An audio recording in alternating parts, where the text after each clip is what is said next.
Doctor SP Balasubrahmanyam ಅವ್ರನ್ನು ಕೂಡ ಇವತ್ತು ವೇದಿಕೆಯಲ್ಲಿ ಕಾಣ್ತೀರಾ ನೀವು.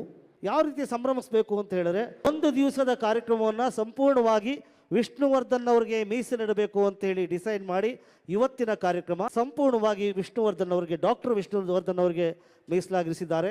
ಇನ್ನು ಸ್ವಲ್ಪ ಹೊತ್ತಿನಲ್ಲೇ ವಿಷ್ಣುವರ್ಧನ್ ರವರ ಅಳಿಯ ಅನಿರುದ್ಧ ಅವರು ಕೂಡ ಈ ಒಂದು ಕಾರ್ಯಕ್ರಮಕ್ಕೆ ಆಗಮಿಸೋರಿದ್ದಾರೆ. ಅವ್ರಿಗೂ ಆತ್ಮೀಯವಾದಂತಹ ಸ್ವಾಗತವನ್ನು ಈ ಸಂದರ್ಭದಲ್ಲಿ ಕೋರಿ, ಇದೆಲ್ಲ ಆಯಿತು, ವಿಷ್ಣುವರ್ಧನ್ ಸಂಭ್ರಮಿಸೋದಾಯಿತು, ಮತ್ತೊಂದಾಯಿತು, ಮಗದೊಂದಾಯಿತು.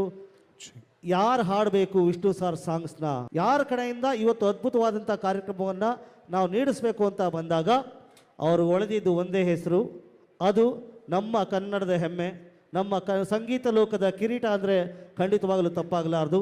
ಯಾಕೆ ಅಂತ ಹೇಳಿದ್ರೆ, ಇವತ್ತಿನವರೆಗೂ ಕರ್ನಾಟಕದಲ್ಲಿ ಅವರ ಧ್ವನಿಯನ್ನು ಕೇಳಿದವರಿಲ್ಲ. ಅವರ ಧ್ವನಿಯನ್ನು ಕೇಳ್ತಾ ಇದ್ರೆ ಮತ್ತೆ ಮತ್ತೆ ಮತ್ತೆ ಮತ್ತೆ ನಾನು ಕೇಳಲೇಬೇಕು ಅನ್ನುವಂಥ ಆ ಜೇನಿನ ಧ್ವನಿ ಅದು. ಅದನ್ನು ನಾನು ಒಬ್ಬನೇ ಹೇಳ್ತಿಲ್ಲ, ಇಡೀ ಕರ್ನಾಟಕ ಮೆಚ್ಚಿದೆ. ಅವರ ಹೆಸರೇ ರಾಜೇಶ್ ಕೃಷ್ಣನ್ ಅವರು.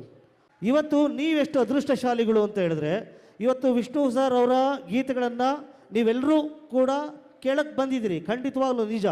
ಆದರೆ ನಮ್ಮ GKGS ಅವರು ನಿಮಗೆ ಎಷ್ಟು ಅದ್ಭುತವಾದಂಥ ವ್ಯವಸ್ಥೆ ಮಾಡಿದ್ದಾರೆ ಅಂತ ಹೇಳಿದ್ರೆ, ನಿಮಗೆ ಒಂದು ಶರೀರವಾಗಿ ರಾಜೇಶ್ ಕೃಷ್ಣನ್ ಅವ್ರನ್ನ ನೋಡಿದ್ರೆ ಅವರ ಶಾರೀರ ಡಾಕ್ಟರ್